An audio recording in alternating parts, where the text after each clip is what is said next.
India has clinched a major breakthrough in international trade, and it could rewrite the rules of competition for Indian exporters in the United States. On February 2nd, a Truth Social post from US President Donald Trump came as a shocker as he announced a trade deal with India.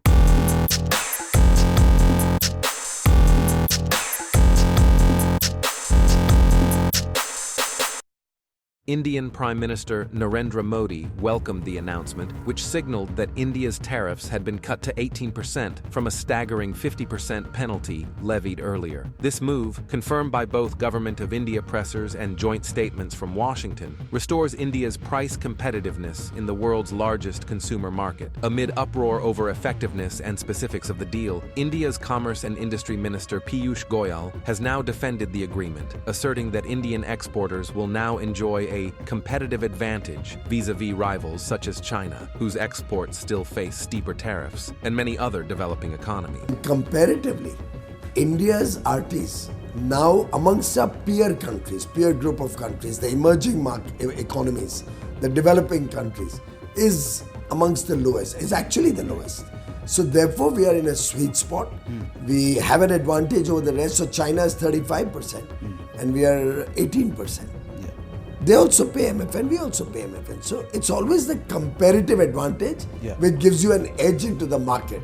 Under the deal, more than half of Indian exports, worth around $44 billion, will enter the U.S. market at zero reciprocal duty, including pharmaceuticals, gems and diamonds, and high-value manufactured parts. And for the rest of India's exports, textiles, apparel, leather, artisanal goods, machinery, and more, duties have been scaled to the competitive 18% rate. Industry voices point out this will help sectors regain market share lost under the old tariff regime, especially for labor-intensive clusters and MSMEs. The timing matters. India has now rebounded from last year's escalating tariff conflict, where the U.S. imposed steep reciprocal duties after disputes over energy imports. The rollback to 18%, framed by New Delhi as a balanced outcome, comes alongside guarantees that sensitive sectors like agriculture and dairy remain protected. Everybody who does exports, whether farmer produce exports, seafood exports, all have welcomed it because they realize the massive trade advantage that this is going to give India, and it will ultimately help our farmers. We are today the largest, one of the largest exporter of farm products.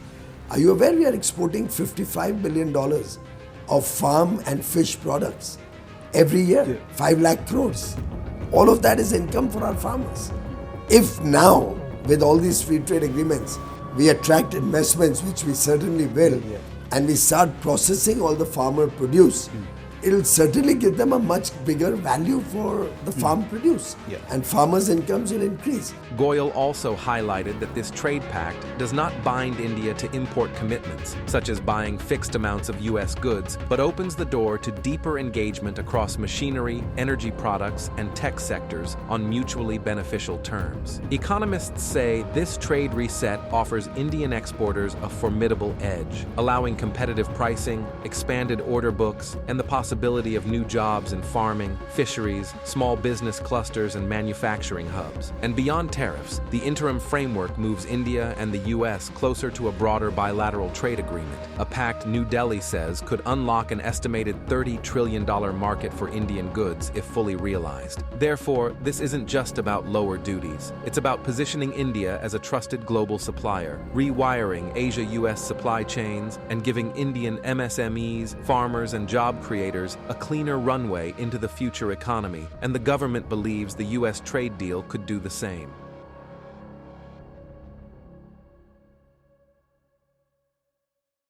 If you like this video, then like, share, and subscribe to Mirror Now.